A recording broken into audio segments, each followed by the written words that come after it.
जय हिंद दोस्तों, एक बार फिर से आप सबका स्वागत है सिविल डिफेंस एकेडमी के एमपीएसआई के प्रोग्राम में। और जैसा कि हम देख रहे हैं कि एमपीएसआई का एडमिट कार्ड भी आ चुका है और उसकी जो दिनांक है वो 16 से 19 तारीख के बीच में अलग अलग जो आपके स्लॉट में एग्ज़ाम करवाई जाएगी। तो आप हमारे साथ बने रहिए। बस हमारा सब्जेक्ट भी 2-3 क्लास हैं और उसमें ही आपका एमपीजीके हो जाएगा और हम 1000 क्वेश्चन की एमपीजीके की सीरीज़ लेके एमपी करंट अफेयर की 1000 की सीरीज़ लेके आने वाले हैं। ठीक है, चलिए हम शुरू करते हैं वक्त ज़ाया ना करते हुए। ये देखते हैं कि आज हम लोक संस्कृति या लोक नृत्य वगैरह के बारे में पढ़ेंगे। तो मध्य प्रदेश की सांस्कृतिक संपदा में एक भौगोलिक परिचय है। मध्य प्रदेश की लोक कलाएँ पीढ़ियों दर पीढ़ियाँ से जो है आपकी चली आ रही हैं और इसी में मौखिक रूप से यहाँ के जीवन उंगम, क्योंकि मध्य प्रदेश जो है आपका आदिकाल से यहाँ पे मनुष्य के निवास की जानकारी मिलती है। साथ ही साथ मध्य प्रदेश में सबसे अधिक जनसंख्या जो है आपकी जनजाति की है और जो आदि मानव यानी कि आदिवासी या आदि मानव जो आदिकाल से यहाँ पे रहते आए हैं, यहाँ की संस्कृति, यहाँ के पर्यावरण, यहाँ के वातावरण के अनुसार ढलते हैं और साथ ही साथ उनका भी वातावरण पे प्रभाव होता है।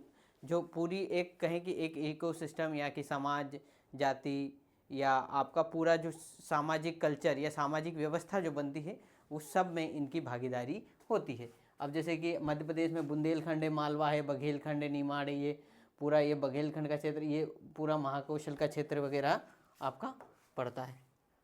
ठीक है, अब हम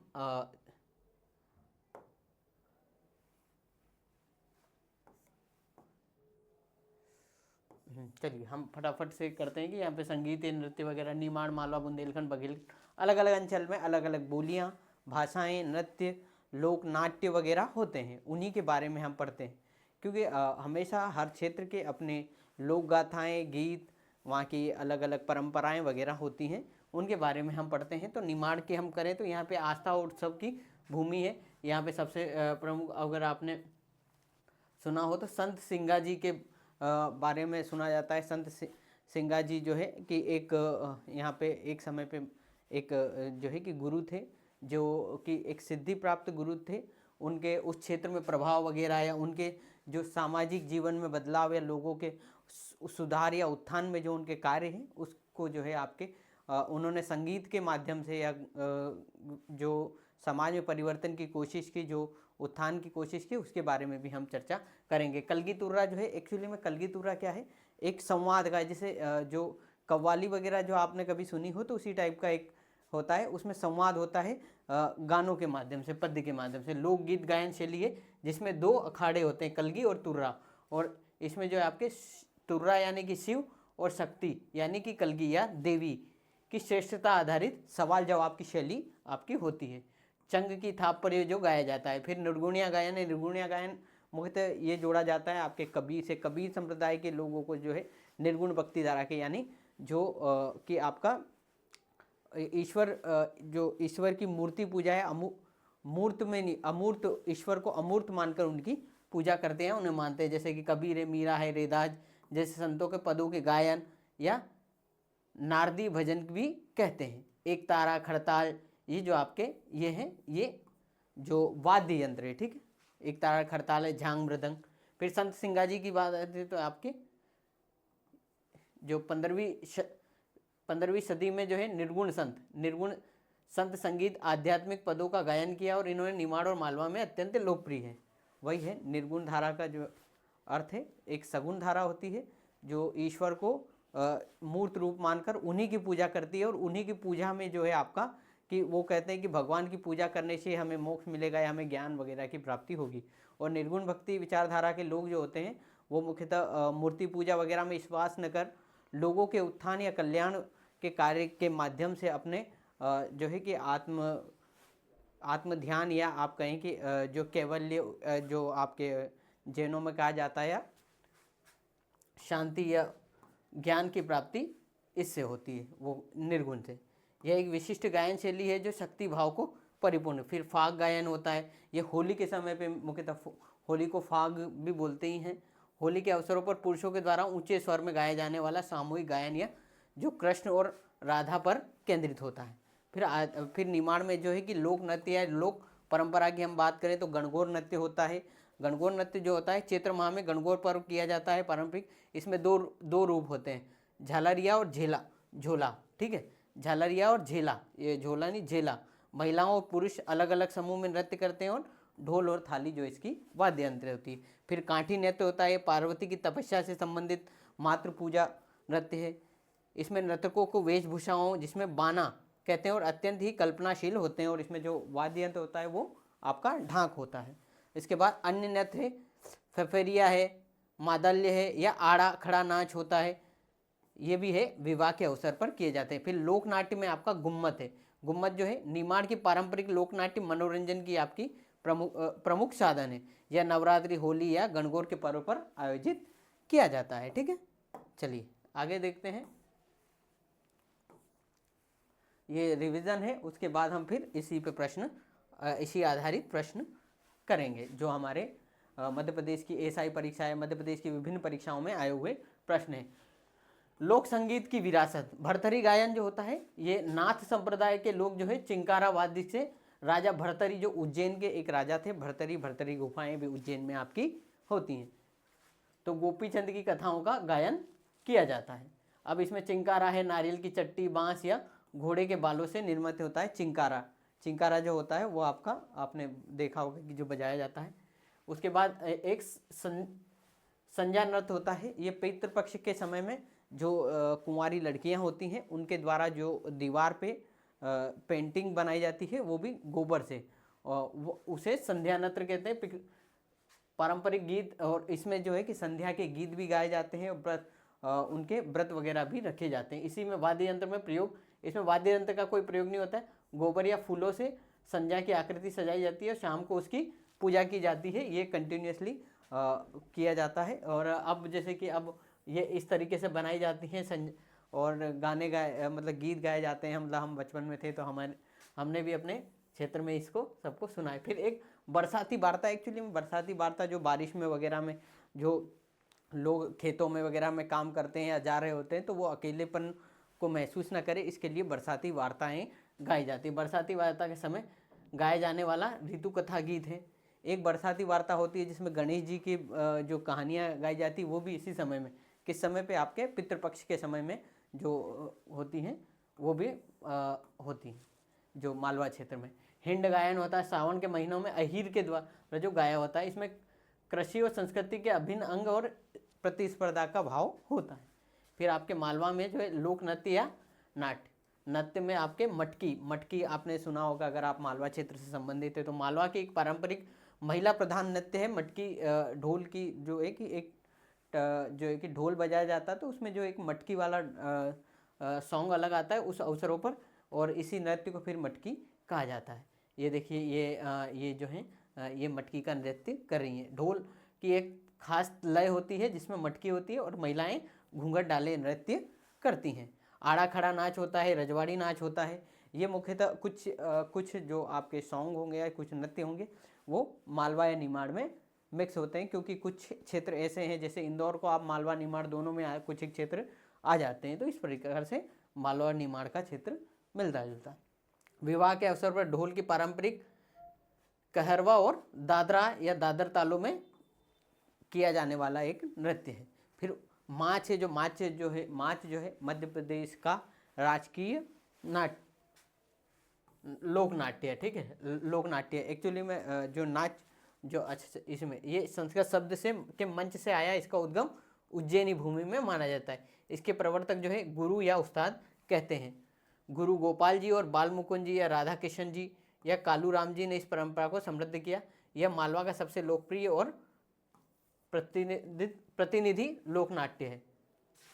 इसमें जो आपका लोकनाट्य में वही संवाद की शैली होती है और इसके माध्यम से जो है कि कथा अपना परिचय देना होता, अपना परिचय कथा वगैरह का गायन होता है। ठीक है, फिर आपके बुंदेलखंड का जो अध्याय, बुंदेलखंड की शौर्य या संघार की धरती है और इसमें वीर रस या भक्ति रस प्रधान होता है, क्योंकि आला उदल की जो कहानी है, जब हम इस क्षेत्र में जो है यहाँ के जो स्थानीय राजा होते हैं हमीर देव होते हैं, तो जो पृथ्वीराज सिंह चौहान तृतीय होते हैं वो उस समय पे चंदेल वंश पे आक्रमण करते हैं, और इस आक्रमण में जो आला और उदल होते हैं वो सेनापति होते हैं हमीर देव की सेना के, और वो इतनी वीरता से युद्ध लड़ते हैं कि उनसे उनकी प्रसन्नता और उनकी वीरता को पूरे जो बुंदेलखंड अंचल है उसमें सहारा जाता है, और इनको जो आला उदल को एक लोक देवता के रूप में मनोनीत जो माना जाता है, और इनको जो शादी ब्याह वगैरह या शुभ अवसरों पर उनको पहले न्योता वगैरह भी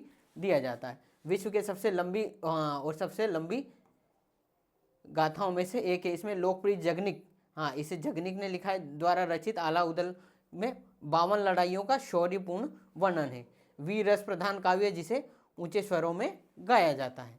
भोला गीत है या बम्बुलिया है, यह शिवरात्रि या बसंत पंचमी या मकर संक्रांति पर गाए जाने वाले भक्ति गीत है। फिर शैली है बिना वाद्य के स्त्री पुरुषों के द्वारा प्रश्नोत्तरी शैली में आपका गाया जाता है।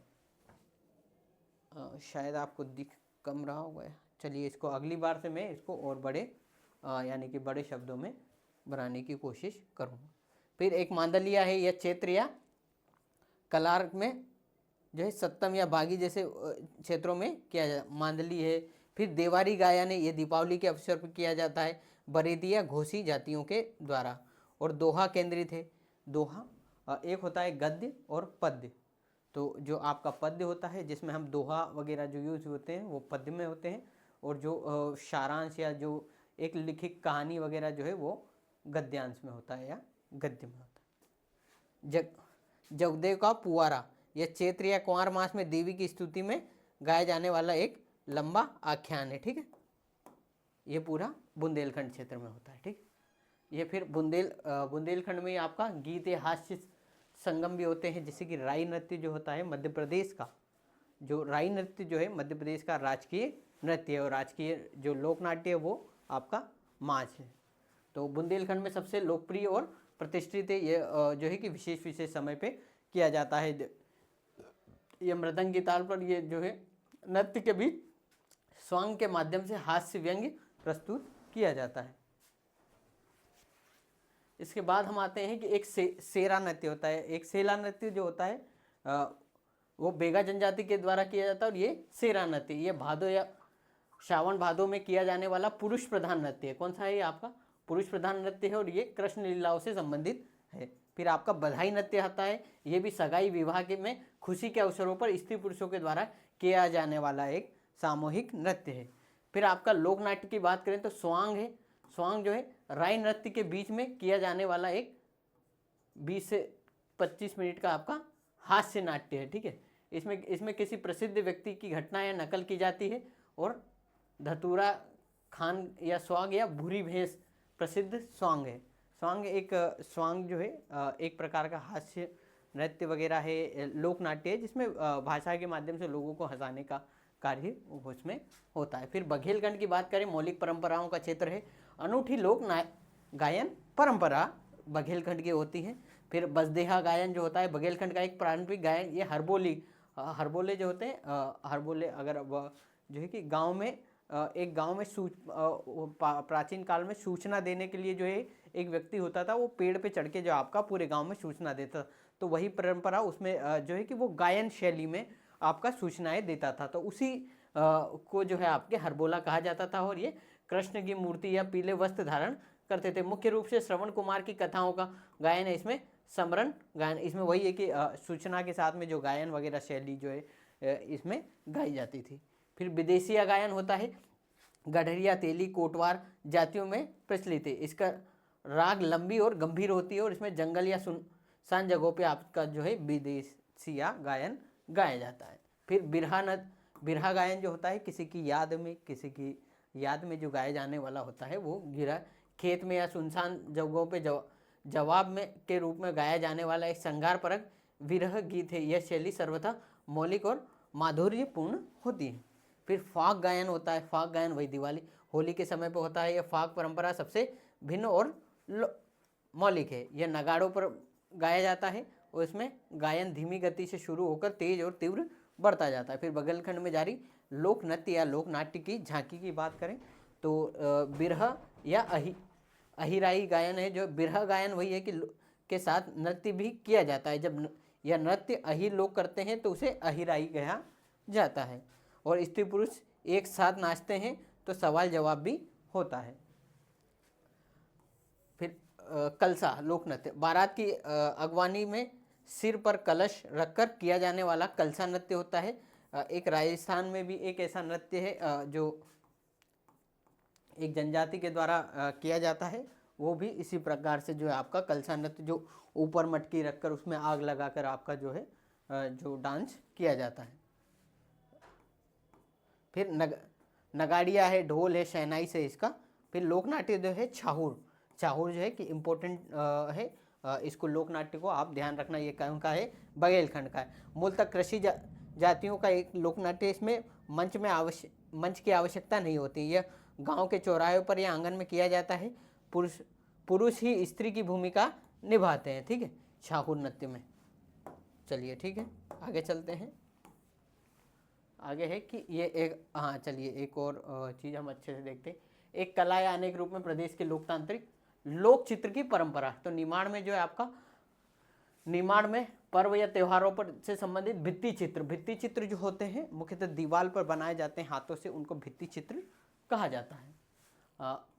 फिर जिरोतिया है, हरियाली अमावस्या बनाया जाता है। नाग भित्ति चित्र नाग पंचमी पे, और साजा फुल्ली या मांडना जो है भूमि अलंकरण वगैरह होता है। जैसे आपके सप्तमी वगैरह पे जो माताएं जो मम्मी वगैरह जो व्रत रखती है और भी जो छापे देती हैं हाथ से, वो भी एक प्रकार का आपका भित्ति चित्र होता है। या फिर जो है कि हमारे शादी वगैरह के टाइम पे भी जो आपके रंग से पांडु वगैरह से घरों में जो बनाए जाते हैं, वो सब एक भित्ति चित्र के अंतर्गत आते हैं। निमाड़ क्षेत्र में जो आपके ये है। फिर आपके मालवा में यहाँ दो तरह के चित्र परंपरागत शैलियों में महिला व्रत अनुष्ठान बनाती है और दूसरी व्यावहारिक। इसमें संध्या गायन जो किशोरिया का पर्व है, मांडना दिवाली पे और दिवासा या सरवन होता है, ठीक है। उसके बाद हम बात करते हैं बघेलखंड की। बघेलखंड में भित्ति अलंकरण या भूमि अलंकरण या भित्ति उत्थेजन की परंपरा। इसमें कोहबार जो है वैवाहिक भित्ति चित्र, ये देखो भित्ति चित्र विवाह के समय पे बनाए जाते हैं। छठी चित्र शिशु जन्म पे तिलंगा या नेवराज। जैसे कि क्या होता है कि जब बच्चे का जन्म होता है तो उसके बाद उनके जो पाँव को जो है एक कपड़े पे उनको बनाया जाता है, यानी कि उनके पगलियों, और उसको फिर जो है आपका ससुराल पक्ष को भेजा जाता है। तो इस प्रकार ये सब एक आप भित्ति चित्र के माध्यम होते हैं। महिलाएं बुंदेलखंड में जो है महिलाएं पर्व त्योहारों से संबंधित चित्र बनाकर पूजा या कथा करती हैं। सुरती दीपावली पे नौरता या मूर्ति विवाह पे चौके मांगलिया। विभिन्न हमारे लोक संस्कृतियों में या लोक परंपराओं में विभिन्न समय में या विभिन्न स्थानों पर अलग अलग स्थान और वहाँ के लोक देवताओं, वहाँ की परंपराओं के अनुसार लोकगीत, लोक गायन, लोक नाट्य होते हैं। फिर कारीगरों के हाथ का जादू या रूपांतरण कलाओं में मिट्टी या कास्ट की बात करें तो मिट्टी या क्राफ्ट के मनुष्य में सबसे पहले मिट्टी के बर्तन बनाना ही स्टार्ट किए थे। और हम जो आपके इतिहास को अध्ययन करते हैं, इतिहास के कालक्रम या खंड का जो अध्ययन करते हैं, तो उसमें अगर कालक्रम या तिथि को निकालते हैं तो उसमें जो है मिट्टी के बनाए हुए मृद भांडों का उपयोग करके उसकी जो है कि उस सभ्यता वगैरह का पता करते हैं या उसके कालखंड का पता करते हैं। अब एक ही धार, झाबुआ, बैतूल, रीवा, शहडोल में मिट्टी शिल्प है जो अपेक्षाकृत प्रसिद्ध है। कुम्हार जाति परंपरागत रूप से इससे जुड़ी हुई है। अब एक ही धार, झाबुआ, बैतूल, रीवा, शहडोल में मिट्टी शिल्प है जो अपेक्षाकृत प्रसिद्ध है। कुम्हार जाति परंपरागत रूप से इससे जुड़ी हुई है। फिर ये जो प्रश्न है आपका,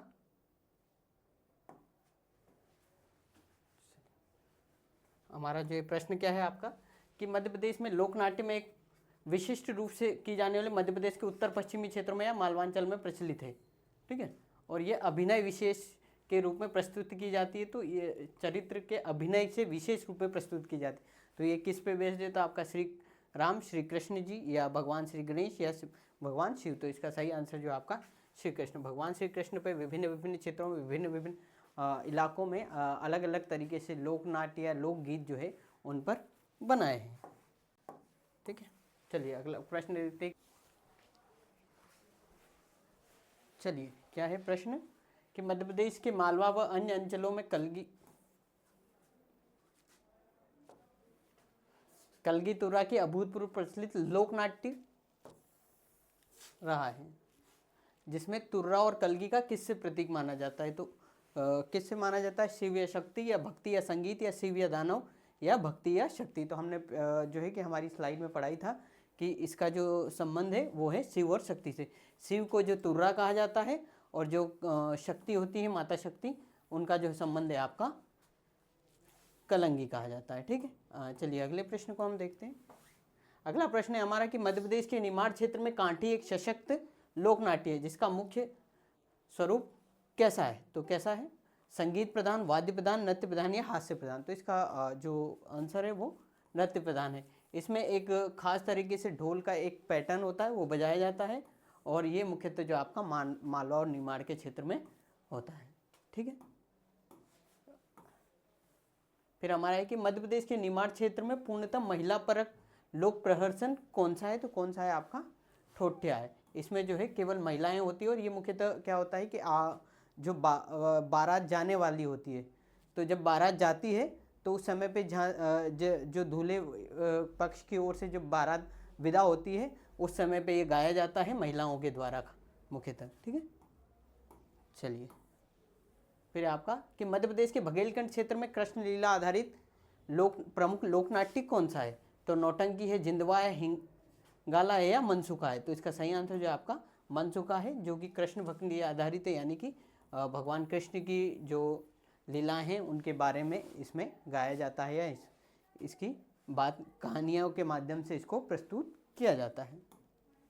ठीक है, फिर हमारा प्रश्न है कि मध्य प्रदेश के बघेलखंड क्षेत्र में कौन सी जनजाति गोंड जनजाति के द्वारा किया जाता है? कौन सा लोकनाट्य किया जाता है?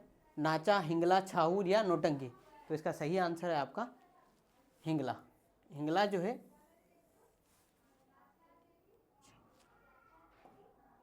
छाऊर नाट्य जो है आपका गोंड जनजाति के द्वारा किया जाता है। ये मुख्यतः जो एक देवी हैं, जो लोक देवी हैं, वो रूट जब वो छत्तीसगढ़ के क्षेत्र से रूट कर जो अमरकंटक के क्षेत्र में आकर बच जाती हैं, तो उन्हीं को जो है कि मनाने के लिए ये नृत्य किया जाता है।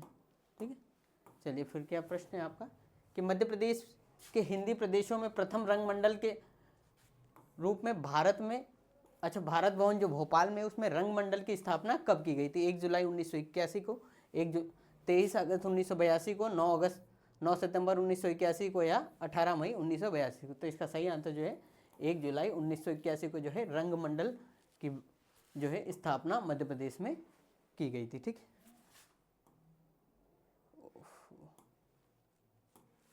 चलिए आगे देखते हैं। आगे कि मध्य प्रदेश के भोपाल में राष्ट्रीय एकता की भावना से प्रसार व शहीदों के बलिदान के प्रति जनता को जागरूक करने के उद्देश्य से स्वराज संस्थान का संचालन की स्थापना कब की गई थी? 1 जून 1998 को, 1 मार्च 1998 को, 1 मई 1998 को या 1 अप्रैल 1998 को? तो इसका सही आंसर है आपका 1 मई 1998 को इसकी स्थापना की गई थी। ठीक है, चलिए अगले प्रश्न को देखते हैं। मध्य प्रदेश में सांस्कृतिक कार्यक्रमों के प्रोत्साहन देने के उद्देश्य से कालिदास समारोह स्वर्गीय पद्म भूषण सूर्य नारायण सिंह के प्रयासों से कब प्रारंभ हुआ? 1948, 1958, 1968 या 1978? तो इसका सही आंसर है 1958। 1958 में उज्जैन में कालिदास समारोह आयोजित किया जाता है। ये मुख्यतः पूछा जाता है कि कहाँ किया जाता है या कौन से सन में स्टार्ट हुआ, और इसको जो शुरुआत 1958 में हुई थी वो उस समय के तत्कालीन राष्ट्रपति श्री राजेंद्र प्रसाद जी के द्वारा इसका शुभारंभ किया गया था। और जो हमारी इंदिरा गांधी हैं पूर्व प्रधानमंत्री, उनकी जो डेथ हुई थी 1984 में वो वर्ष, और जब इमरजेंसी लगी थी उस समय को छोड़ के बाकी समय ये लगातार उस समय इसको रोका गया था। ठीक है, चलिए क्या है कि मध्य प्रदेश के बुंदेलखंड क्षेत्र में बच्चों के जन्म के मांगलिक अवसर पर कौन कौन से लोकनाट्य की? बधाई है, राई नृत्य है, कनाडा नृत्य है, डिमराई है? तो इसका सही आंसर है आपका बधाई नृत्य। बधाई नृत्य जो आपका होता है वो बच्चों के जन्म के अवसर पर लोकनाट्य के रूप में किया जाता है। इसमें मुख्यतः जो महिला पक्ष होती हैं या नाना पक्ष या ननिहाल पक्ष होता है, उनके द्वारा जो है कि आपके गुड़ वगैरह के लड्डू वगैरह बनाकर एक दूसरे के यहाँ भेजे जाते हैं। ठीक, इसके बाद है कि मध्य प्रदेश के बुंदेलखंड क्षेत्र में नवरात्रि के अवसर पर जो कुंवारी कन्याओं के द्वारा सुयोग्य वर के प्रार्थना के लिए जो नृत्य, कौन सा नृत्य किया जाता है? नौरता नृत्य, बरेदी नृत्य या लाकोर नृत्य या रवाला नृत्य। तो इसका सही आंसर है आपका नौरता नृत्य। ठीक, नौरता नृत्य जो है इनके समय में किया जाता है। ठीक, चलिए अगला प्रश्न देखते हैं कि मध्य प्रदेश के निमाड़ क्षेत्र में गणगौर नृत्य किस माह में किया जाता है? आषाढ़ माह में, चैत्र माह में, कुंवार माह में या शोढ़ माह में? तो इसका सही आंसर जो आपका जो दिवाली का समय होता है उस समय पे ये गणगौर नृत्य किया जाता है। और मुख्यतः गणगौर उत्सव जो है कि जो निमाड़ क्षेत्र है उसमें बड़े शान से और बड़े धूमधाम से मनाया जाता है। मध्य प्रदेश में निवास करने वाली बेगा जनजाति निम्नलिखित में से किसका नृत्य है? ठाठ्या, चाचरी, गरबा या सेला? सेला नृत्य जो आपका वो है बेगा जनजाति से संबंधित है और इसका जो जिक्र है वो वेरियार इल्विन अपनी किताब में भी करते हैं सेला नृत्य का। ठीक है, उसके बाद है भील जनजाति के द्वारा भगोरिया पर्व का अवसर पर भगोरिया हाटों का कौन सा नृत्य किया जाता है? फाग नृत्य, सेला नृत्य, भड़ोनी नृत्य या ढोडिया नृत्य? तो इसका सही आंसर है आपका ढोडिया नृत्य। जो भगोरिया पर्व होता है भीलों में होली के समय में जो ये पर्व किया जाता है और ये सबसे महत्वपूर्ण भील जनजाति का सबसे महत्वपूर्ण पर्व या त्यौहार होता है। इसमें जो है कि सामाजिकरण और सांस्कृतिकरण का एक अनूठा मिश्रण आपको मिलता है, जहाँ पे इसमें जो है कि वैवाहिक पद्धति वगैरह से संबंधित या डांस या गायन शैली वगैरह सब कुछ इसमें देखने को मिलती है हमें। चलिए ये है कि मध्य प्रदेश में कौन कौन से समय में कौन कौन से राजा महाराजा वगैरह रहे हैं। तो कौन से स्टार्ट करते हैं? वैसे आदिकाल से हम देखें तो कृष्ण कि ये आपका दंडकारण्य रीजन या फिर जो भगवान कृष्ण है उनके बेटे और फिर यादव वंश का यदुवंश के जो यहाँ पे शासन रहा। पर मुख्यतः हम देखते हैं कि यहाँ पे मुख्य साक्ष्य जो हमें प्राप्त होते हैं वो होते हैं आपके मौर्य काल से। मौर्य काल में अशोक जो है उज्जैन और विदिशा, उस समय उज्जैन और विदिशा जो क्षेत्र था इसके राज्यपाल, उज्जैन के राज्यपाल नियुक्त किए गए थे और इन्हीं के समय में सांची स्तूप का निर्माण किया गया था। और सांची स्तूप जो है वहाँ पे जो अस्थियाँ रखी गई है वह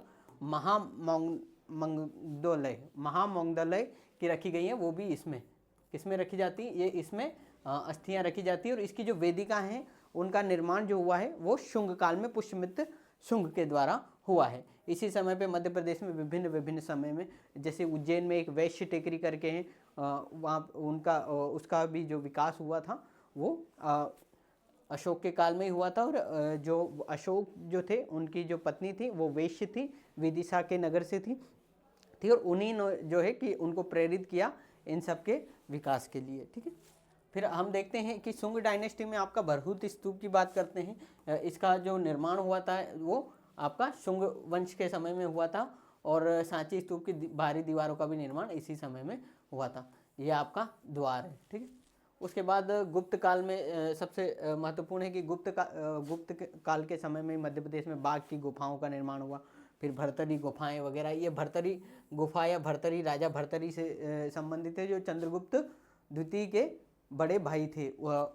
ठीक है, चंद्रगुप्त द्वितीय उज्जैनी में अपनी दूसरी राजधानी बनाया। उदयगिरी की गुफाएं वगैरह का भी जो आपका का निर्माण वगैरह करवाया था वो गुप्त काल में हुआ था। फिर विभिन्न स्थानों से मध्य प्रदेश में गुप्त काल के सिक्के वगैरह मिलते हैं। अब गुप्त काल के आपके फिर जो हमारा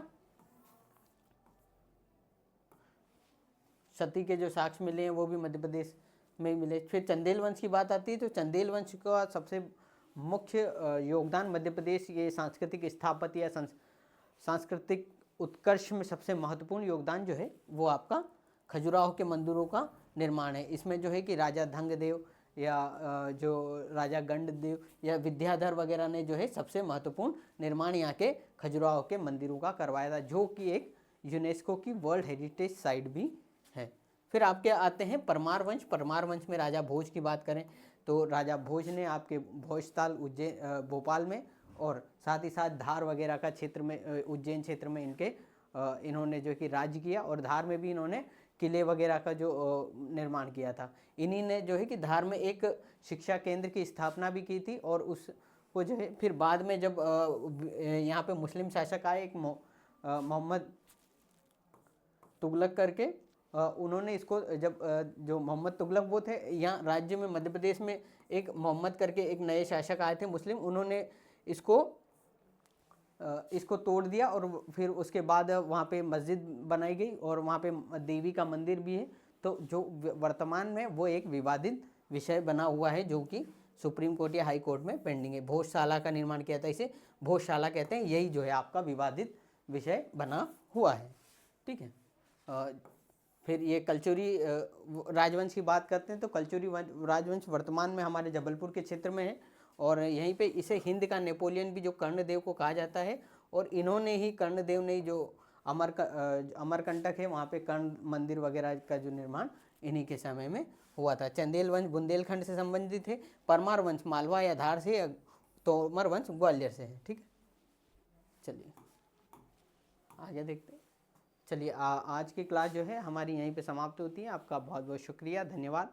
आप हमारे साथ बने रहें और मध्य प्रदेश की जो MPSI की परीक्षा की जो तिथि है या एडमिट कार्ड जो है कि आपका जारी हो चुका है, आप उसे डाउनलोड कर लें और समय और सारणी का ध्यान रखें।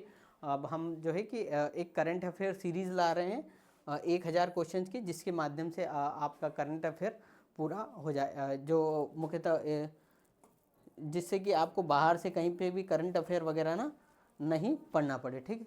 और जो किसी के हमने लोक नाट्य वगैरह की बात करें या लोक गीत वगैरह, तो मध्य प्रदेश में विभिन्न विभिन्न क्षेत्रों में विभिन्न जनजातियों वगैरह में अलग अलग लोक नाट्य लोकगीत वगैरह होते हैं। ये वहाँ की संस्कृति, वहाँ के लोक गायन, वहाँ के संरक्षण वगैरह को अगर कोई सरकार इनको बढ़ावा देती है तो ये वहाँ के क्षेत्र वगैरह की, वहाँ की संस्कृति, समाज और वहाँ की परंपराओं को बढ़ावा प्लस संरक्षण का उद्देश्य से इसको बढ़ाया जाता है, जो कि किसी भी देश, किसी भी समाज, किसी भी सभ्यता को बचाने की एक मुहिम होती है। ठीक है। इसी के साथ आज की कक्षा यहीं पे समाप्त होती है। जय हिंद, जय भारत।